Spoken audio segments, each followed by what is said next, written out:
Good morning everybody. मेरे YouTube channel पे आपका स्वागत है। आइए आज हम लोग संकुलों के ज्यामिति और चुंबकीय आचरण के बारे में देखेंगे। आप जानते हैं संकुल माने कॉम्प्लेक्स। जितने भी कॉम्प्लेक्स आयन होते हैं उन्हें हम संकुल बोलते हैं। तो आइए कॉम्प्लेक्स आयन के परिप्रेक्ष्य में एक हम लोग लेके चलते हैं Fe6 4 माइनस Fe6 4 माइनस। इसका नाम क्या है हम जानते हैं। पहले इसमें और कुछ जान लेते हैं। CN6 को क्या बोलते हैं? लिगेंड बोलते हैं। ये आपको पता है। CN6 को लिगेंड बोलते हैं और Fe को सेंट्रल एटम बोलते हैं। और Fe6 का नाम लिखने के लिए पहले हम लोग क्या करते हैं? लिगेंड का नाम लिखते हैं। तो लिगेंड क्या है? CN है और CN को हम लोग बोलते हैं साइनो। तो इसको नाम लिखते हैं साइनो। कितना साइनो है? 6 साइनो है। 6 साइनो को हम लोग बोलते हैं हेक्सा। 6 जब हो 6 हो तो हेक्सा बोलेंगे। Hexa cyano. क्या नाम होगा? Hexa cyano. और Fe है, Fe को बोलते हैं हम लोग फेरेट। क्या बोलते हैं? फेरेट। तो hexa cyano ferrate, hexa cyano ferrate. उसके बाद हम लोग देखते हैं ऑक्सीकरण संख्या। उसके ब्रैकेट में हम लोग लिखते हैं ऑक्सीकरण संख्या। ऑक्सीकरण संख्या कैसे निकालते हैं? देखिए आपको बता दें, अगर आपका Fe का ऑक्सीकरण संख्या निकालना हो, ऑक्सीडेशन नंबर, तो मान लेते हैं कि Fe का माना, Fe का ऑक्सीडेशन नंबर H=X। Fe का ऑक्सीडेशन नंबर कितना है? X। और हमेशा Cn का -1 होता है। Cn का क्या होता है? माइनस। निकालते हैं X प्लस 6 Cn है तो -1 इजकल यहाँ 4 माइनस चार्ज है तो इधर -4। X plus -6 is equal to -4। X is equal to 4 minus plus 6 is equal to +2। यानी कि Fe का ऑक्सीडेशन नंबर क्या आया? 2। यहाँ क्या लिख देते हैं? सेकेंड लिख देते हैं। यानी कि अगर हम देखें Fe6 4 माइनस का नाम क्या हो गया? Hexacyanoferrate second. ये इतना आपको उठाना गया कि Fe6 4 माइनस का नाम होगा हेक्सासाइनोफेरेट।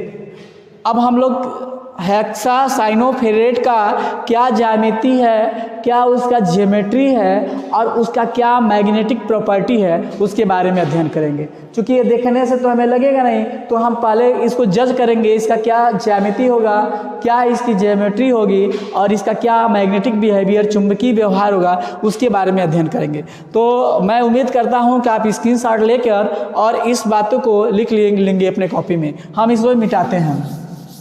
आगे चलिए, अब हम देखते हैं कि इसका क्या ज्योमेट्री है और क्या मैग्नेटिक बिहेवियर है। तो इसको जानने से पहले हम लोग Fe के बारे में थोड़ा अध्ययन करते हैं। Fe क्या है? लोहा का प्रतीक है। और Fe का जो प्रमाण क्रमांक होता है 26 होता है। कितना होता है? 26। तो आइए हम 26 का इलेक्ट्रॉनिक विन्यास निकालते हैं। Electronic configuration. आप रूल के अनुसार इलेक्ट्रॉनिक विन्यास निकालना सीखे होंगे। तो पहले हम लोग फर्स्ट स्क्वायर 2 स्क्वायर 2p6, उसके बाद 3s स्क्वायर 3p6। देखिएगा 2 2 4, ये 6 4 10, तो 12 6 18, 4s स्क्वायर और उसके बाद आता है 3d6। इसका मतलब इसका जो इलेक्ट्रॉनिक विन्यास क्या है? First square 2 square 2p6 3s square 3p6 4 square 3d6। गिन लेते हैं इलेक्ट्रॉनों की संख्या। 2 2 4 6 10, 10 2 12 6 18, 2 20 6 26। यानी कि Fe का जो एटॉमिक नंबर होता है 26 और 26 इसका यहाँ इलेक्ट्रॉनों की संख्या भी नोट कर लिए। और यहाँ आप और लिख सकते हैं 4p में कितना है? 4p में 0। 4p में तो कुछ है नहीं, 4p में 0। चलिए, चूंकि ये है क्या, इसका ऑक्सीडेशन नंबर सेकेंड है, तो इसका मतलब ये है Fe2+। क्या है ये Fe2+। और Fe2+ का इलेक्ट्रॉनिक विन्यास क्या होगा, यानी कि 2 इलेक्ट्रॉन निकल चुका है। 2 इलेक्ट्रॉन कहाँ से निकलेगा, यहाँ देखिएगा ये अंतिम कोष 4a² है और इसके पहले 3d6 है, तो इलेक्ट्रॉन निकलने की संभावना कहाँ, अंतिम कोष से होती है। हमेशा देखिएगा, याद रखिएगा, जो इलेक्ट्रॉन निकलेगा कहाँ से निकलेगा, अंतिम कोष से। तो अंतिम कोष कौन सा है, 4a²। तो इलेक्ट्रॉन कहाँ से निकला, s ऑर्बिटल से। 4s से ऑर्बिटल निकला, तो यानी 4s में 0 हो जाएगा, सब वही रहेगा। देखिएगा 1st square 2 square 2p6 3s square 3p6,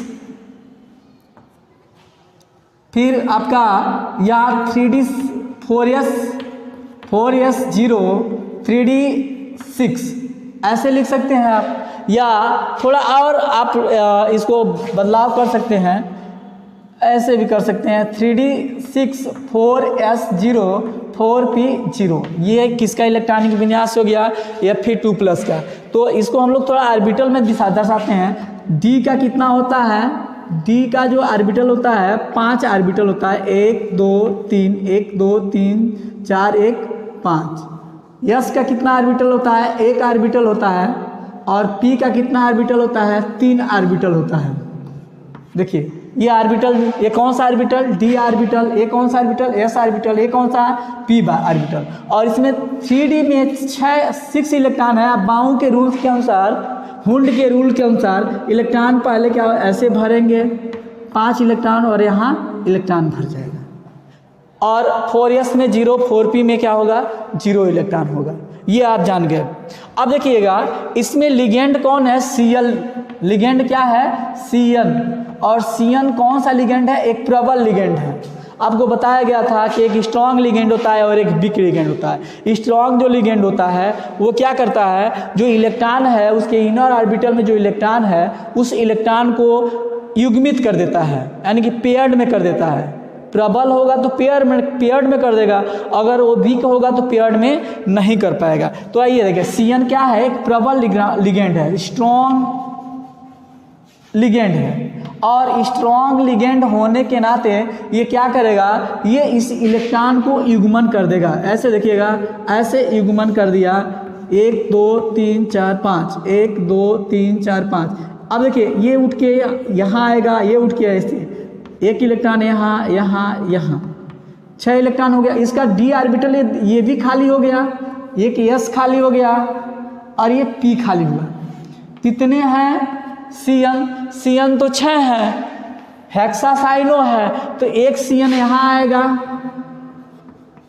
एक Cn यहाँ पे, एक Cn यहाँ पे, एक Cn यहाँ पे, 3 यहाँ हो गया और 3 यहाँ पे p ऑर्बिटल में, 3 किसमें, p ऑर्बिटल में। तो इसका मतलब जो ऑर्बिटल, नया जो ऑर्बिटल बना, कौन सा ऑर्बिटल बना, 2d का, 1 s का और 3 p का।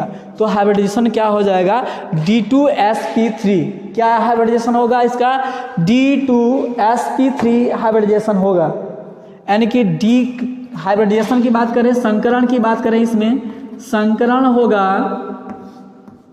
यहाँ 2d, तो D2 1 s और p कितना 3, तो हाइब्रिडाइजेशन हो गया D2sp3।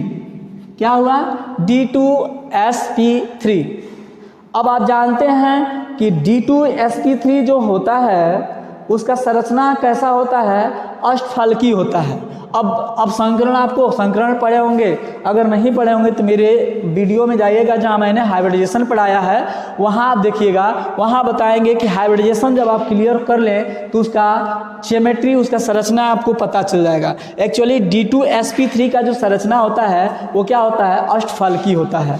तो अब यहाँ से आपको संरचना मिल जाएगा कि संरचना या ज्योमेट्री क्या हो गया, अष्टफलकी। क्या हो गया, अष्टफलकी हो गया। इतना आपको पता चल गया।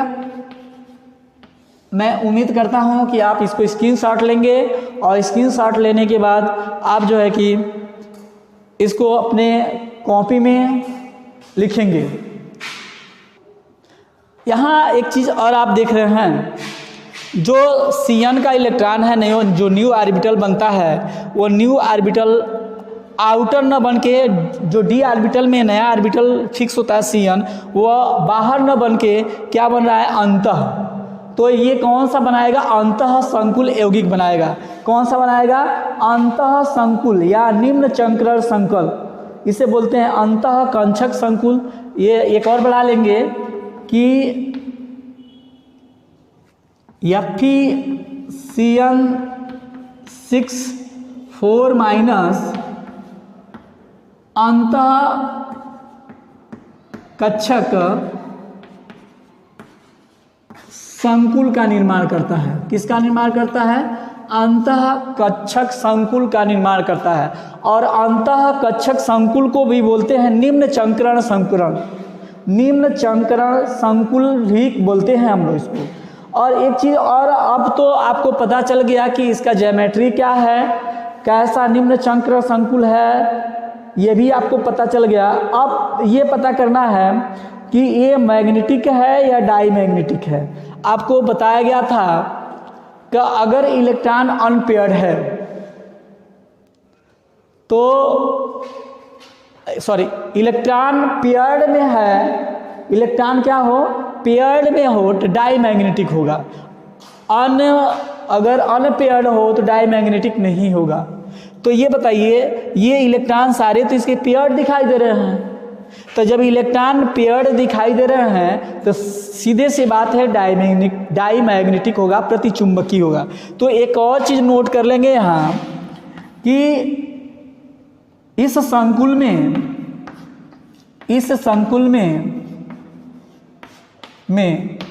सभी इलेक्ट्रॉन पेयर में पाए जाते हैं, पेयर में पाए जाते हैं।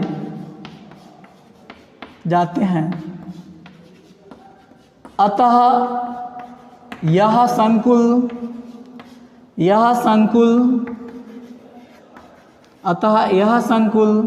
क्या होगा, डाईमैग्नेटिक प्रतिचुंबकी होगा, डाईमैग्नेटिक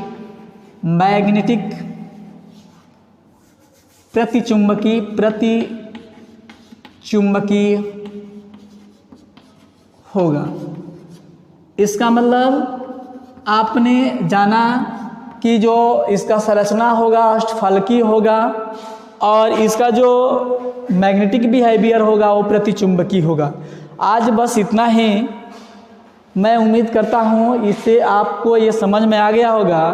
फिर अगले वीडियो में अन्य संकुलों को लेकर हम लोग उसके ज्यामिति और चुंबकीय आचरण का वर्णन करेंगे, एक्सप्लेनेशन होगा। तब तक आपको मेरे वीडियो देखने के लिए धन्यवाद।